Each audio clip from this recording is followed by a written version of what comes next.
Amado Padre, nos presentamos delante de ti con temor, con reverencia, pero también con súplica. Necesitamos, oh Dios, de nuestra salvación, que puedas darnos la sabiduría y el entendimiento para comprender con claridad lo que tú tengas que decirnos, Señor, en este día. Abra nuestro entendimiento, te lo ruego, mi Dios, para comprender las Sagradas Escrituras. Permítanos, Señor, tomar esta porción que has preparado para nosotros y para nuestra edificación. Ayúdanos, Señor, que esta palabra no sea algo que tomemos hoy para olvidarlo mañana, sino permítenos meditar en ella durante esta semana. Sabemos, Señor, que tú hablas en la iglesia local. Hablas, Señor, a los miembros de la misma, Señor, y los alimentas por medio de la palabra que corresponde a cada uno de ellos, Señor. Por eso te ruego y te suplico, Dios mío, que me permitas predicar tu palabra bajo la dirección del Espíritu Santo, a través de las Escrituras. Amén y amén. Favor de tomar asiento, mis amados hermanos. Ya hemos llegado a la penúltima predicación acerca del libro de Miqueas. La verdad que ha sido un libro muy hermoso, hemos podido hallar tanta riqueza en nuestro amado Dios. Anteriormente habíamos concluido que nuestros enemigos tendrán que ver con vergüenza cómo en nuestra caída y oscuridad Dios será nuestra luz. Amén. ¿Quién será nuestra luz? Dios. ¿Y nuestra enemiga se debía alegrar de nosotros? No.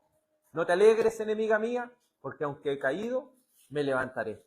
Aunque ande en oscuridad, Dios será nuestra luz. En segundo lugar, hemos concluido que aquellos que son llamados eficazmente y capacitados con fe, vienen y reconocen sus pecados, no con cualquier arrepentimiento, sino con arrepentimiento para vida. Es decir, en ellos se produce esa conciencia de decir, yo estoy sufriendo esto porque pequé delante de mi Dios. Pero a su vez, cuando ellos se arrepienten para vida, no es para que Dios de alguna manera, ¿cierto?, los entristezca, o si de alguna manera ellos pudiesen sentir algún tipo de desesperación. Dios les entrega la oportunidad tan preciosa de recibir justificación. Es decir, de que cada uno de nuestros pecados han sido pagados en la cruz del Calvario. En cuarto lugar, hemos concluido también que Dios va a restaurar a su pueblo. En quinto lugar, muchos pueblos vendrían al conocimiento del Evangelio. Y en sexto lugar, todos los que rehúsen creer tendrán que perecer bajo el horrendo juicio de Dios, el cual será que ellos sean asolados por completo. Cuando algo es asolado es como cuando cayó, ¿cierto?, cae una bomba y no deja nada, ni siquiera un edificio, ni siquiera nada, todo queda en ruinas. Así quedarán todos aquellos que se olvidan del Señor. En ese contexto entra estos versos que estudiaremos el día de hoy. Si bien el profeta en este último capítulo, por medio de la palabra de Dios, quiere dejarle un mensaje claro al pueblo de Israel y al pueblo de Dios, que somos nosotros, nos quiere dejar claro una cosa, que aún en medio del sufrimiento nosotros debemos poner nuestra mirada en la visión escatológica, ¿cierto? En la visión futura de cómo Dios nos salvará en el final de todas las cosas. Cómo su victoria no será solamente una victoria, sino una victoria definitiva contra el pecado, contra la maldad y contra todos los enemigos del pueblo de Dios. Pero los profetas también eran intercesores del pueblo. Intercedían ante Dios para con el pueblo y decía, apacienta tu pueblo con tu callado. Si hay algo que pide el profeta, es que el pueblo de Dios sea apacentado. Cuando hablamos de apacentar, hablamos de el trabajo que tenía el pastor de alimentar, de cuidar y de gobernar a las ovejas. Es como si Miqueas apunta a las promesas de Dios hallada en el libro de los Salmos, a lo dicho por David en el Salmo 23, Jehová es mi pastor y nada me faltará. Entonces nótese cómo en este enunciado, apacienta tu pueblo con tu callado, él está apuntando a una promesa de Dios que está en el libro de los Salmos. Así, lo primero que nosotros podemos rescatar de este enunciado es que si vamos a orar o si vamos a pedirle algo a Dios, debemos pedir algo conforme a su voluntad. ¿Y cuál es su voluntad? ¿Cuál es su voluntad? Lo que está reflejado en las Sagradas Escrituras. Me gusta mucho cómo Spurgeon puede de alguna manera graficarlo. Y lo dijo Spurgeon: cuando usted va a un banco con un cheque, usted debe asegurarse de que ese cheque esté firmado y que no sea un cheque en blanco. Porque ¿qué es un cheque cuando está en blanco y no tiene ninguna firma? Nada, ¿cierto? Por eso Spurgeon decían: recurran al banco de la fe, con ese cheque firmado por el mismo Cristo. Esas son las promesas de Dios. Ese es ese cheque con esa firma. ¿Me entiende? Ese es ese cheque que nosotros necesitamos. Cuando Dios restaure a su pueblo, lo justifique, lo salve, Dios seguirá derramando de su compasión. Dios seguirá derramando de su bondad, de su misericordia.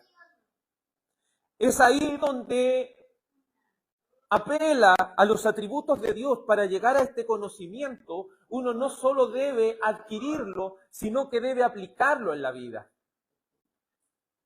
Debemos, de alguna manera, meditarlo en nuestro corazón. Si él no hubiese meditado de que Dios es su pastor, si él no hubiese meditado de que Dios es quien lo apacienta, él no pediría esto para su pueblo.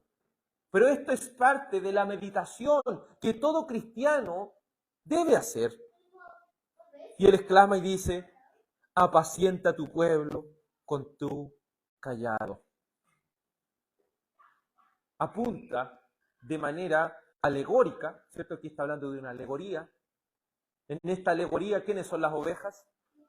El pueblo de Dios. ¿Quién es el pastor? Dios mismo.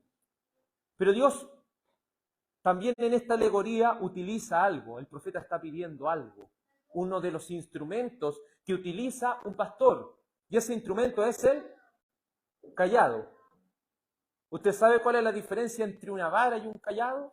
Porque el Salmo 23 dice: tu vara y tu callado me infundirán aliento. La vara es para corregir a la oveja, para enderezarla. En cambio, el callado es para rescatarla, es para guiarla.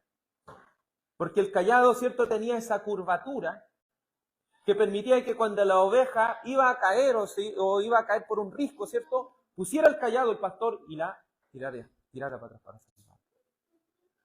Entonces está hablando el profeta de que él desea que Dios sustente y cuide a su pueblo con esa seguridad que solamente él le puede dar.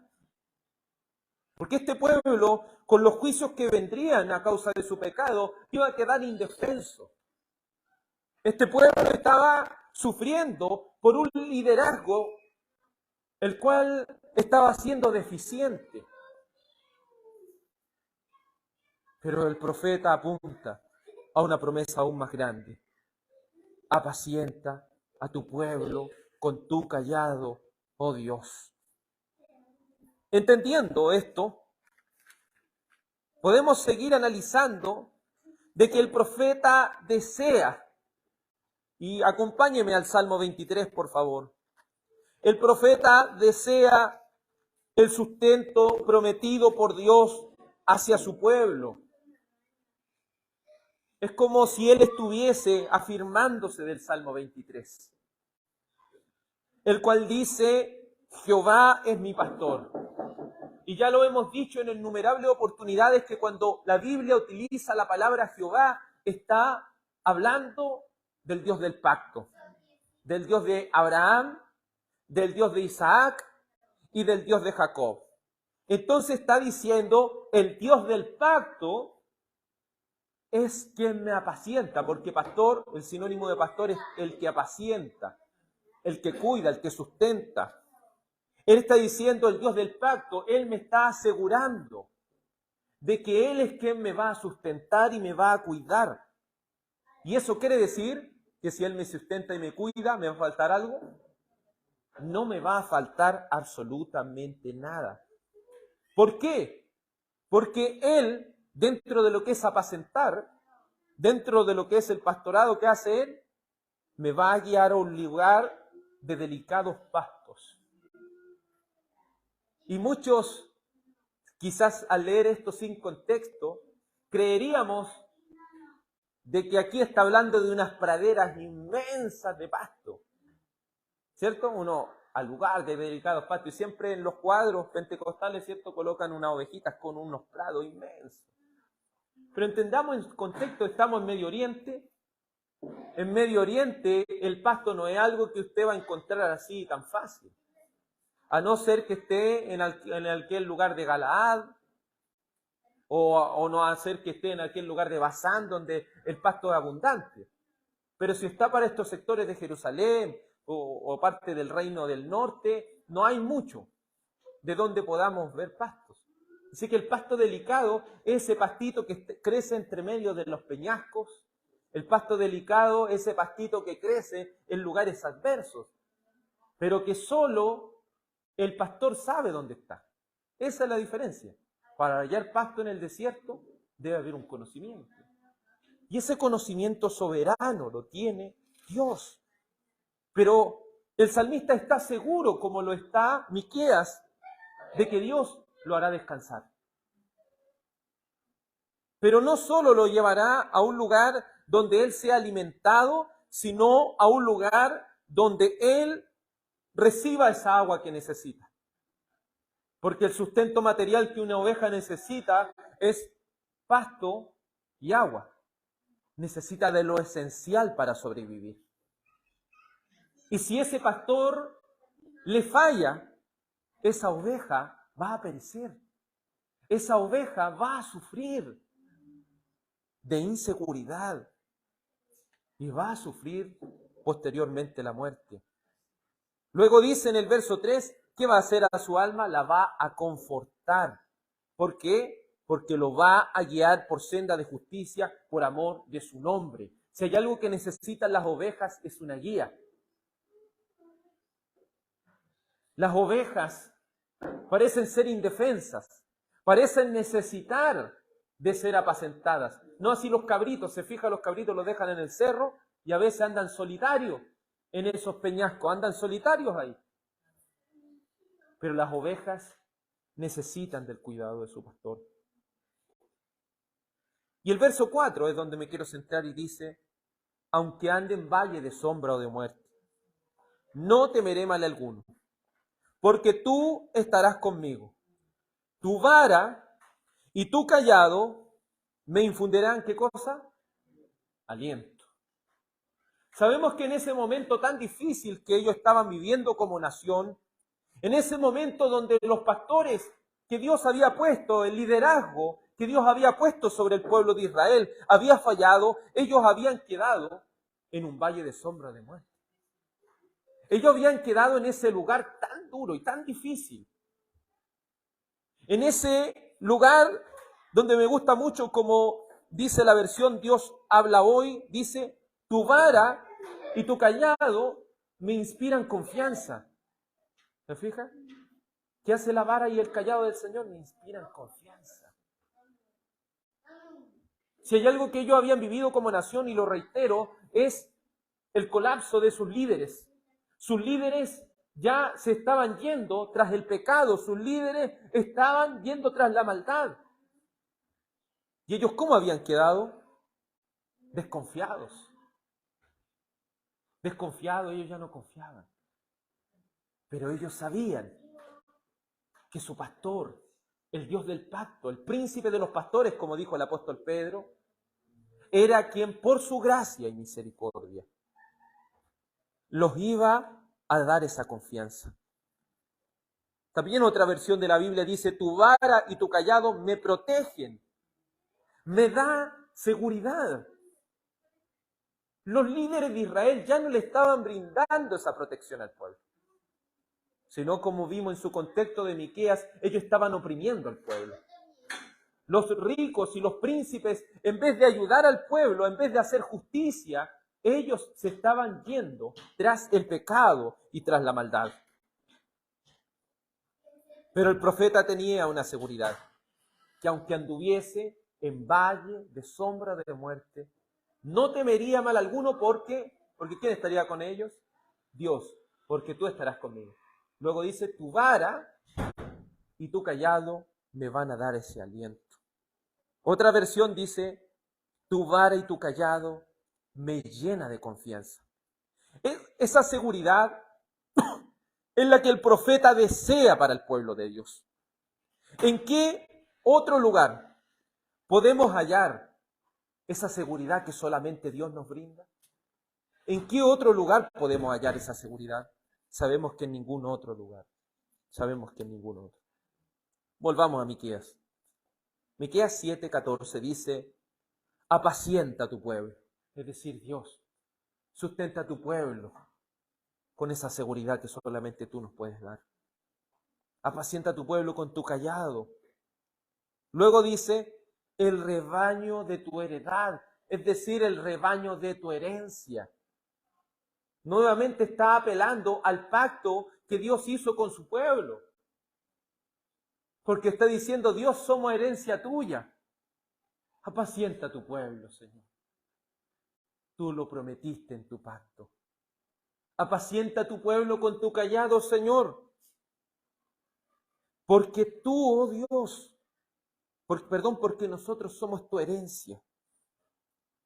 ¿Y cómo se hallaba el pueblo?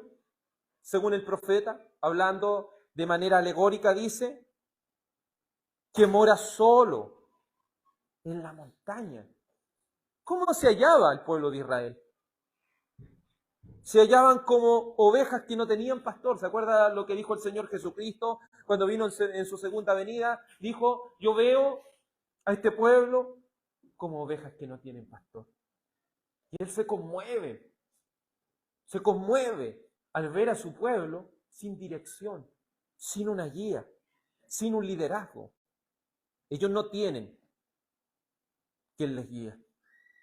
Debemos decir algo importante. Dios había dejado sus pastores. Es decir, Él le había entregado la responsabilidad al liderazgo del pueblo de Israel. Le había entregado a los príncipes, le había entregado a los reyes, le había entregado a los jueces, le había entregado a cada uno de ellos, a los ancianos. Le había entregado la responsabilidad de guiar al pueblo de Dios.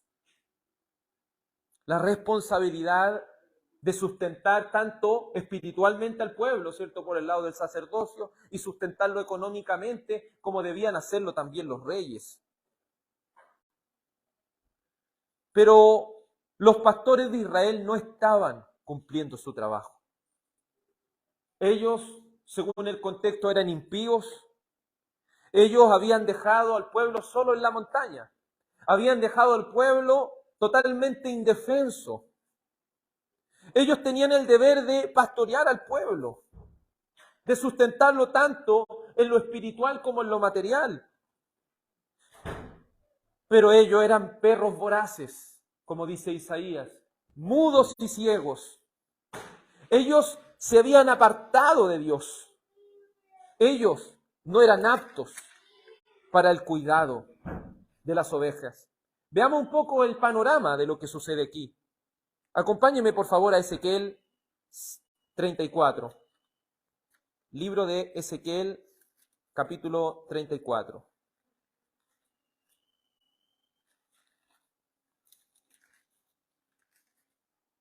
Según Miqueas, el pueblo de Dios estaba en una situación difícil y desoladora. Estaban solos en la montaña. Estaban como ovejas sin pastor. Y dice Ezequiel 34, vino a mí palabra de Jehová diciendo, hijo de hombre, profetiza contra los pastores de Israel. Profetiza y di a los pastores, así ha dicho Jehová el Señor. Ay de los pastores de Israel, ¿qué hacen? Se apacientan a sí mismos. ¿No apacientan los pastores a los rebaños? Nótese que ellos no estaban, los pastores, ¿cierto? Los subpastores o los que Dios había dejado a cargo del liderazgo y de la dirección de su pueblo, ellos, ¿saben lo que estaban haciendo? Se estaban apacentando a sí mismos. Es decir, estaban sustentando y cuidándose a sí mismos. Cuando un pastor, ¿qué hace? Apacienta rebaños, apacienta ovejas, sustenta y cuida ovejas. Pero ¿sabe lo que está haciendo ese pastor? Se está sustentando a sí mismo. Como ya los demás profetas menores ya habían denunciado y le había dicho el Señor con toda propiedad, sus casas están artesonadas. Ustedes oprimen al pobre y lo venden por un par de zapatos. Ustedes le quitan hasta esa capa que ellos tienen para cubrirse la noche con el frío. Los sacerdotes venden justicia por precio. Los profetas profetizan por dinero.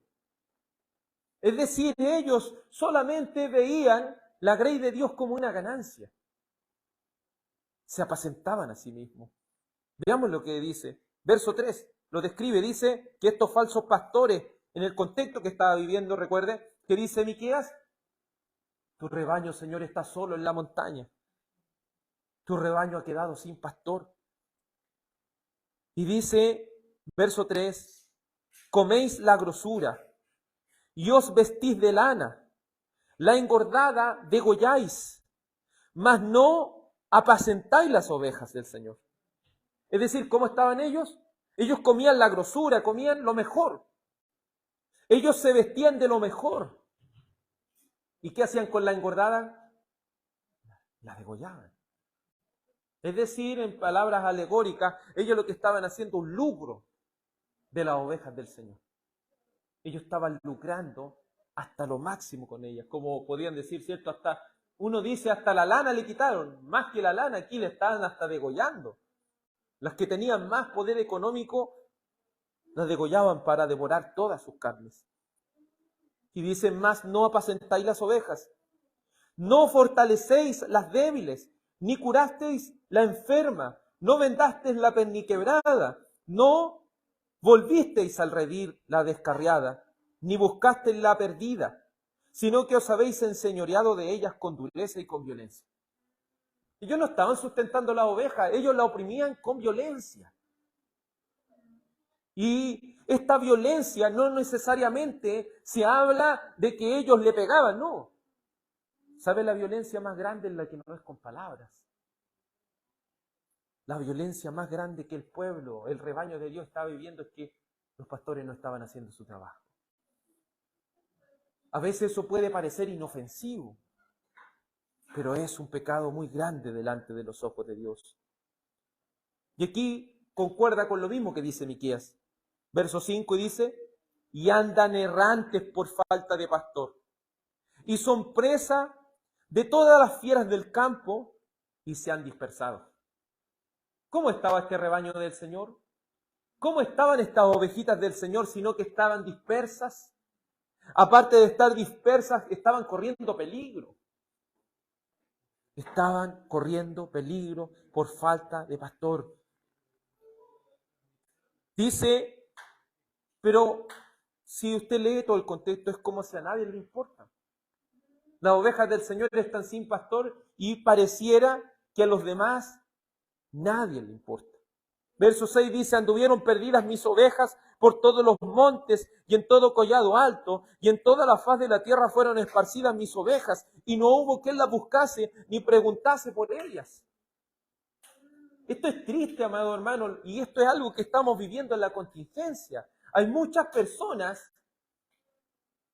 que están allá afuera y andan sin pastor. Muchos han llegado y se han endurecido tanto que lo único que dicen, no, si el Señor es mi pastor. ¿Entiendes? Pero debemos entender que los pastores o los subpastores, ¿cierto? Los que Dios puso a cargo de la iglesia son un regalo para la iglesia de Dios. Usted sabe que los pastores terrenos es un regalo para la iglesia de Dios, cuando verdaderamente son enviados por Dios.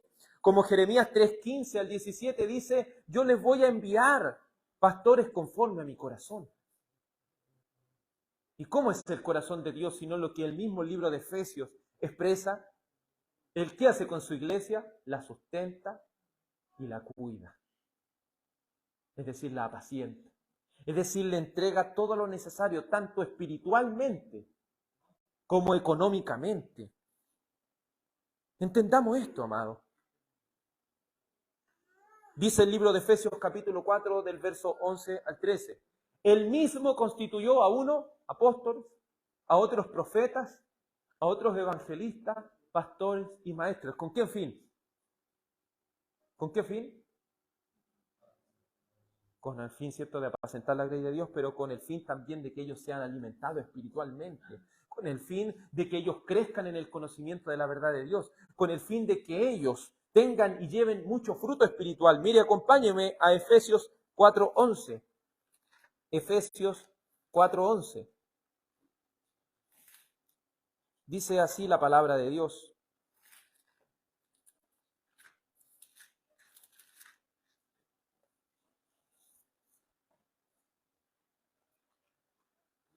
Efesios 4:11 dice así la Sagrada Escritura. Efesios 4:11. Y él mismo constituyó a unos apóstoles, a otros profetas, a otros evangelistas, a otros pastores y maestros. ¿A fin de qué? A fin de perfeccionar a los santos para la obra del ministerio, para la edificación del cuerpo de Cristo. No es cualquier cosa, amados. Hoy en día la gente, y la gente piensa que los pastores, ¿saben? Lo único que hacen es recibir dinero. Esa es la memoria colectiva que las personas tienen. El pastor no es el que se sienta a recibir los diezmos, dice, a recibir las ofrendas. Pero entienda que ser pastor es un trabajo muy grande. Un trabajo tan grande que dice que ¿cuál es el fin? Perfeccionar a los santos. ¿Para qué obra? Para la obra del ministerio. Entonces entendamos esto, amados. Esto es un servicio a Dios. Y si hay algo que debe hacer un pastor, no es solamente predicar un día domingo y enseñarle. Si hay algo que tiene que hacer un pastor, es capacitarlo para que usted pueda servir a Dios. Y para que usted se transforme en una herramienta útil para la gloria de Dios. No para que sea una persona que solamente escuche, sino una persona que se comprometa. ¿Me entiende? A eso debemos llegar, amados, porque hoy en día, si usted ve la iglesia contemporánea, solamente los miembros de la iglesia son personas que se dedican a escuchar y luego irse a su hogar. Pero no entienden una cosa, de que somos un cuerpo. Y como cuerpo, cada uno de nosotros debe trabajar para la gloria de Dios. ¿Cómo está usted trabajando para la gloria de Dios? ¿Es parte de este cuerpo llamado iglesia local? ¿Cómo está sirviendo? ¿Está siendo perfeccionado para la obra del ministerio? ¿Está siendo perfeccionado para ser edificado en el cuerpo? ¿Hasta qué? Hasta que lleguemos a la unidad de la fe y del conocimiento del Hijo de Dios, a un varón perfecto, a la medida de la estatura de la plenitud de Cristo, para que ya no seamos niños fluctuantes, llevados por donde quiera de todo viento de doctrina. Por eso esas personas que están fuera quizás han sido desilusionadas, cristianos que han sido desilusionados, ¿y qué dicen? No, el Señor es mi pastor, yo oro en mi casa nomás, dice. No, el Señor es mi pastor, yo oro en mi casa, yo canto en mi casa y leo la Biblia en mi casa. Amados en el Señor, fuimos llamados a pertenecer ¿a qué cosa? A un cuerpo. ¿Y para qué es cada parte del cuerpo? Para hacer algo, cumple una función, ¿me entiende? Estoy aquí. Si hay algo que usted, que son miembros de la iglesia, los que ya son miembros, entendamos esto. Somos un instrumento de utilidad dentro de la iglesia. Somos parte del cuerpo de Cristo. Estamos para desempeñar una función. ¿Cuál es su función dentro de este cuerpo de creyentes llamado iglesia local? Aquellos que se están preparando para ser miembros, a aquellos, ¿cierto?, que están recibiendo este discipulado, a aquellos que han mostrado a través de su vida que Cristo los ha transformado y han nacido de nuevo. ¿Sabe el compromiso que significa ser una oveja del Señor? El compromiso que significa ser parte de este cuerpo. Entendamos una cosa, estamos para comprometernos por amor a Cristo y por amor a su iglesia. Si hay algo que hace el cuerpo es trabaja para sí mismo, ¿no? No trabaja para las otras áreas del cuerpo. Si su cuerpo tiene hambre, se utiliza la mano, se utiliza la boca, se utiliza, ¿cierto?, la lengua y todo lo que son los órganos vitales para que todo el cuerpo reciba un beneficio en común. Pero si nosotros queremos crecer fuera del cuerpo, eso es imposible porque vamos a morir.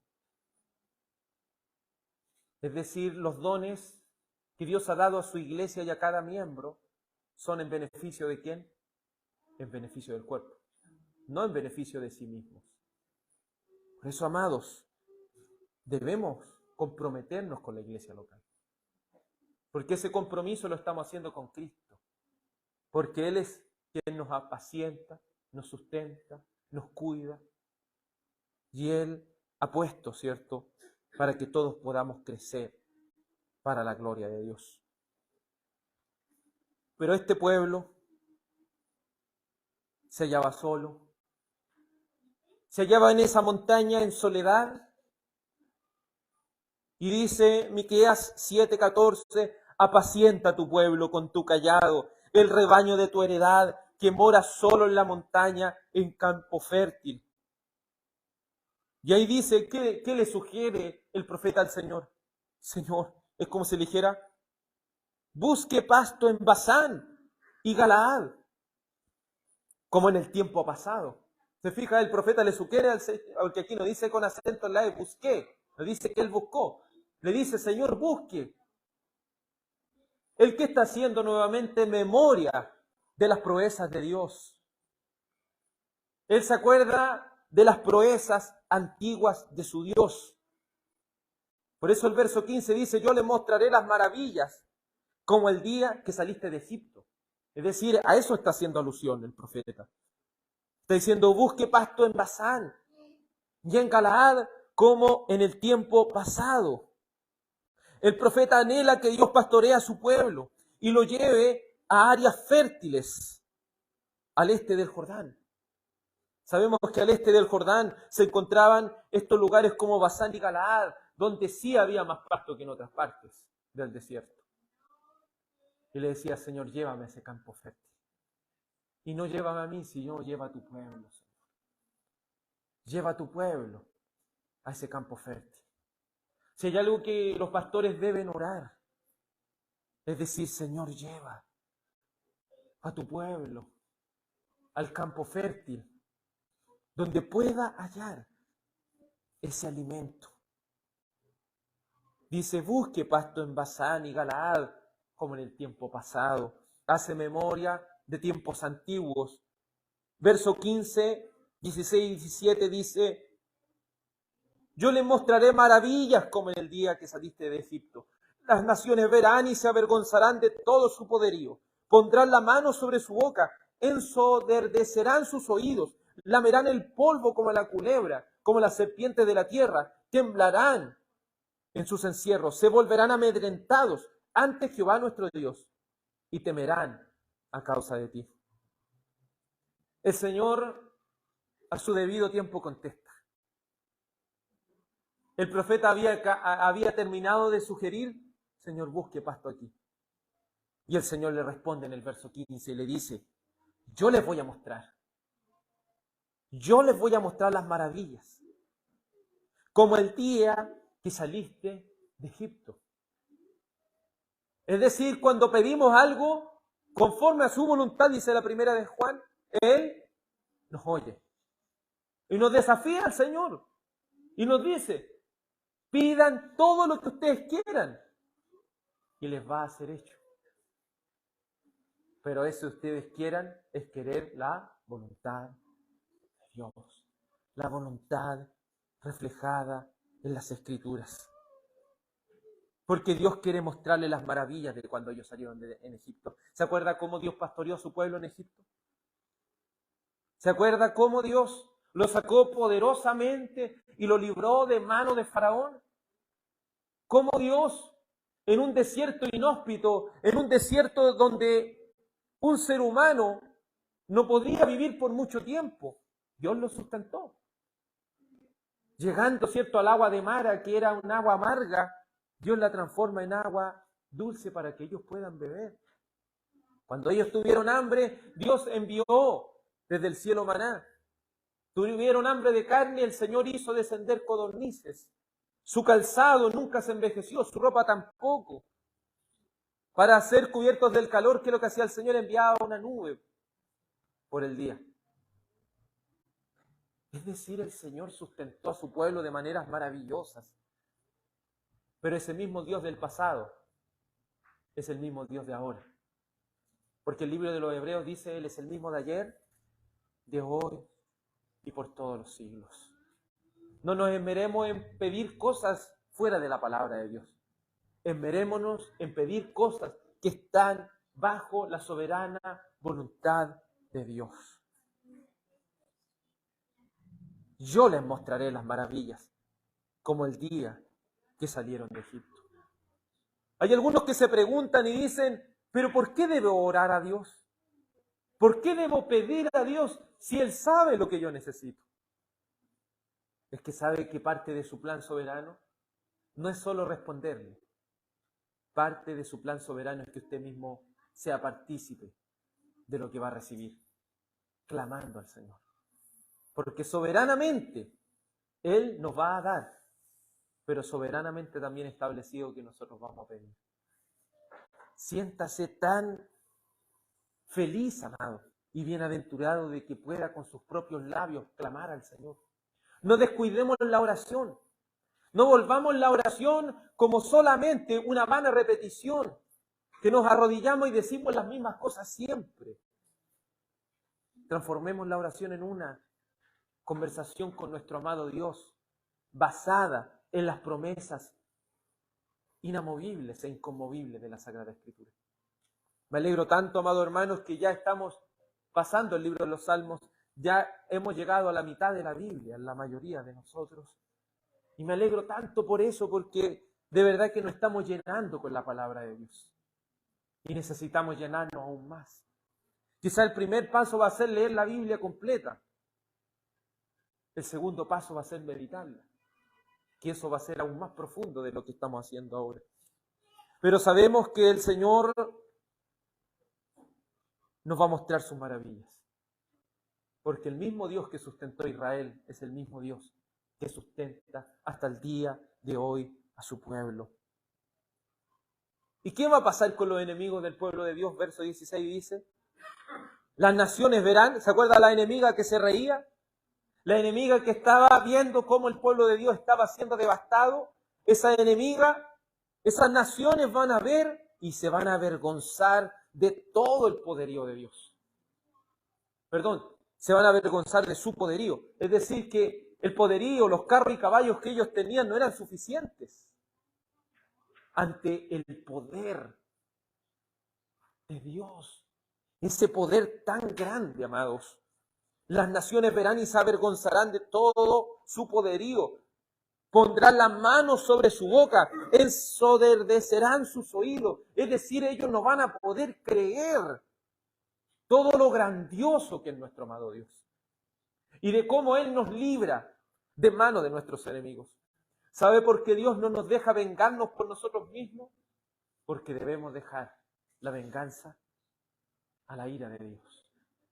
Debemos dejar ese día al Señor, porque ese día los enemigos del pueblo de Dios no van a poder hacer nada más, sino solamente poner su mano sobre la boca y tapar también sus oídos y quedar abismados ante la ira del Omnipotente.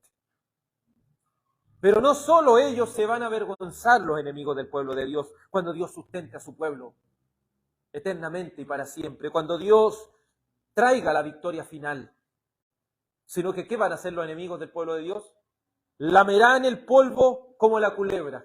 Nótese cómo hay un paralelismo con lo dicho en Génesis, cuando la serpiente antigua, que es el diablo, se le dio como condenación arrastrarse para siempre, lamiendo el polvo de la tierra. Sabemos que eso es símbolo de ser vencido y de ser humillado bajo la ira del Dios omnipotente. Por eso los enemigos del pueblo de Dios, cuando Él se haga presente en aquel juicio final, van a lamer el polvo como la culebra, como las serpientes de la tierra, van a temblar en sus encierros, se van a volver amedrentados ante Jehová nuestro Dios y temerán a causa de Él. Dios traerá una gran victoria sobre los enemigos de su pueblo. Esto es motivo de gran esperanza en la visión futura, en la visión escatológica que el pueblo tiene. Aférrese a las visiones futuras de Dios. Apocalipsis no es un libro para que uno alimente nuestra especulación. Es un libro para que nuestro corazón tome esperanza, para que el corazón afligido, usted sabe que estas visiones no están escritas para alimentar nuestra especulación. Estas visiones futuras están ahí para que nuestros corazones agobiados, desesperados, para que nuestros corazones tristes puedan descansar en Dios y solo en Dios. Oh alma sufriente, descansa en las promesas fieles de Dios. Si Él es nuestro pastor, no nos va a faltar nada, porque Él se compadece de su pueblo. Él tiene misericordia de su pueblo. En conclusión, Dios tiene compasión de su pueblo. En su bondad le ha provisto como regalo a pastores conforme a su corazón. En segundo lugar, cuando pastores negligentes, falsos, no capacitados, no tienen amor por la grey de Dios, Dios viene en rescate de su pueblo. Él apacienta a su pueblo. Él lo cuida y lo alimenta. Y Él será su seguridad. En tercer lugar, los enemigos del pueblo de Dios tendrán que ver con sus propios ojos cómo Dios el Todopoderoso es el defensor de su pueblo y serán vencidos. En cuarto lugar, descansa en las promesas futuras de Dios. Aférrate a ellas en tus momentos de debilidad y angustia. Y en quinto lugar, Él traerá la victoria final para el pueblo tan precioso de Dios. Acompáñenme para que leamos todos juntos Apocalipsis 27. Pongámonos de pie, por favor, y así concluyamos todos juntos leyendo Apocalipsis 20, verso 7 al 10. Descansemos en las promesas futuras de Dios. Apocalipsis 20, 7 al 10. Leamos Apocalipsis 20, 7 al 10. Ahora, ¿sí? Cuando los 1000 años se cumplan, Satanás será suelto de su prisión y saldrá a engañar a las naciones que están en los 4 ángulos de la tierra, a Gog y a Magog, a fin de reunirlos para la batalla, el número de los cuales es como la arena del mar. Y subieron sobre la anchura de la tierra, y rodearon el campamento de los santos, y la ciudad amada. Y de Dios descendió fuego del cielo, y los consumió. Y el diablo que los engañaba fue lanzado en el lago de fuego y azufre, donde estaban la bestia y el falso profeta, y serán atormentados día y noche por los siglos de los siglos. Nuevamente el verso 10. Y el diablo que los engañaba fue lanzado en el lago de fuego y azufre, donde estaban la bestia y el falso profeta, y serán atormentados día y noche por los siglos de los siglos. Amén. Oremos. Amado Padre, hemos estudiado este día del Señor, este libro de Miqueas que nos ha dejado la importancia de cómo tú apacientas y sustentas a tu pueblo. En primer lugar, dejando el liderazgo, Señor, como lo son los pastores conforme a tu corazón, los cuales son un regalo de Dios a la iglesia, para que ellos puedan ser edificados en un cuerpo, Señor, y vayan creciendo en el conocimiento de la verdad de Dios. También estamos conscientes, Señor, de que hay falsos que le hacen daño al pueblo de Dios, que se aprovechan de su dinero y que lo engañan, Señor, y lo debilitan.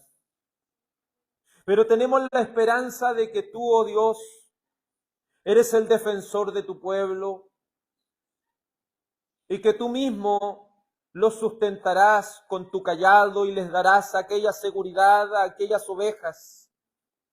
Oramos por aquellos que, desilusionados por los falsos pastores, se hallan en soledad en sus hogares. No permitas, Señor, que sus corazones sean endurecidos a tal manera que no vean la necesidad de congregarse, Señor. Por amor de tu precioso nombre, oh mi Jesús, ten piedad y misericordia. Conforme a tu bondad, apacienta a tu pueblo con tu cayado, Señor. Apacienta a tu pueblo con tu cayado, Señor. Señor, llévale a aquellos lugares donde son sustentados, junto a las aguas de reposo, Señor. A aquel lugar donde las almas de los santos son confortadas. Señor, oramos para que levantes pastores, Señor, conforme a tu corazón. Primero en esta iglesia local, Señor. Bástate mi gracia. Y también, Señor, en las diferentes iglesias de Coltauco, de la sexta región de Chile, Señor, y el mundo. Levante pastores, Señor, que apacienten a tu pueblo con verdad, no teniendo señorío, Señor, de ella, sino con ánimo pronto. Padre mío, está siendo tan difamado y este trabajo pastoral, Señor, está siendo tan denigrado hoy en día a causa de los farsantes. Pero te ruego, Dios santo y verdadero, que puedas seguir bendiciendo a tu pueblo, Señor. Te ruego también que las almas afligidas de tu pueblo puedan descansar en tus promesas fieles, y que el diablo que los engañaba será lanzado al lago de fuego y azufre, y allí será atormentado de día y de noche por los siglos de los siglos. Esa es nuestra esperanza y nuestra confianza, de que tú traerás, Señor, la victoria final a tu pueblo. Queremos descansar en ti y en tus promesas. En el nombre de Jesús. Amén. Entonemos el Salmo 23, referido a la palabra de Dios, para que así podamos estar ya concluyendo. Salmo 23.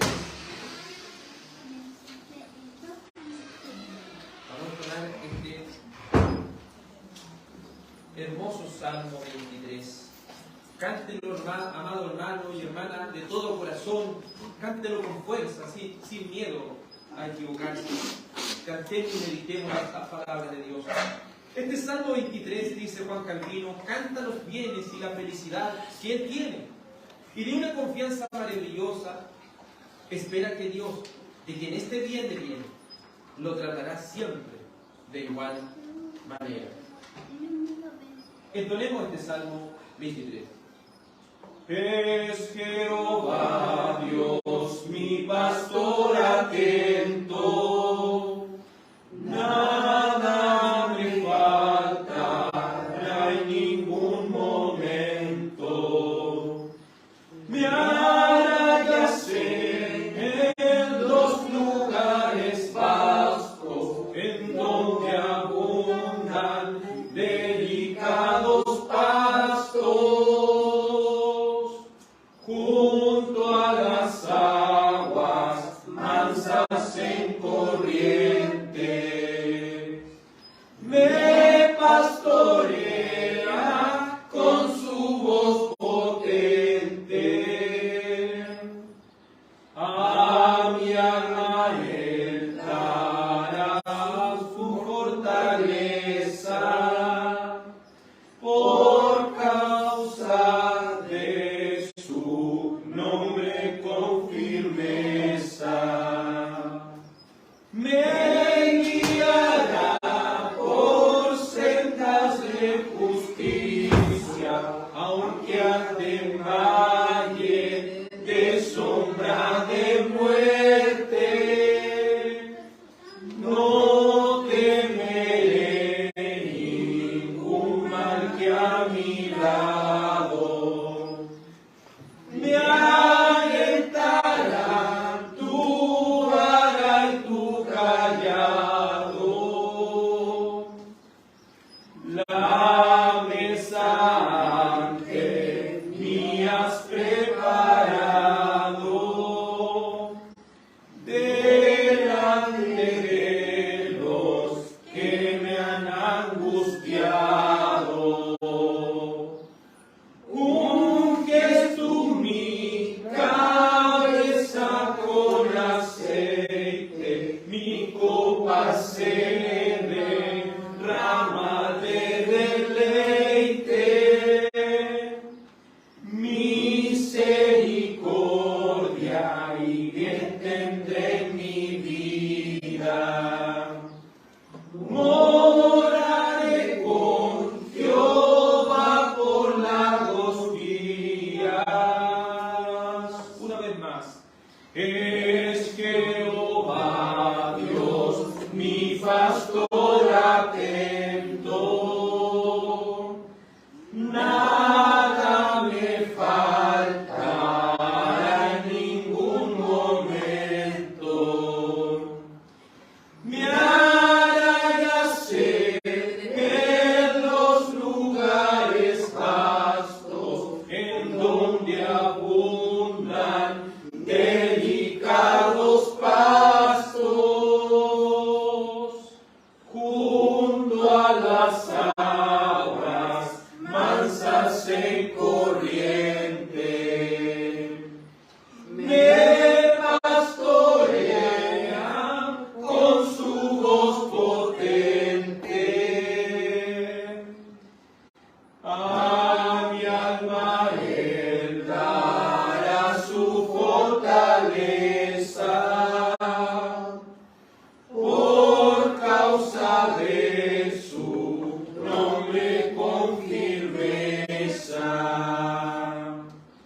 Me guiará por sendas de justicia, aunque ande en valle de sombra de muerte. No temeré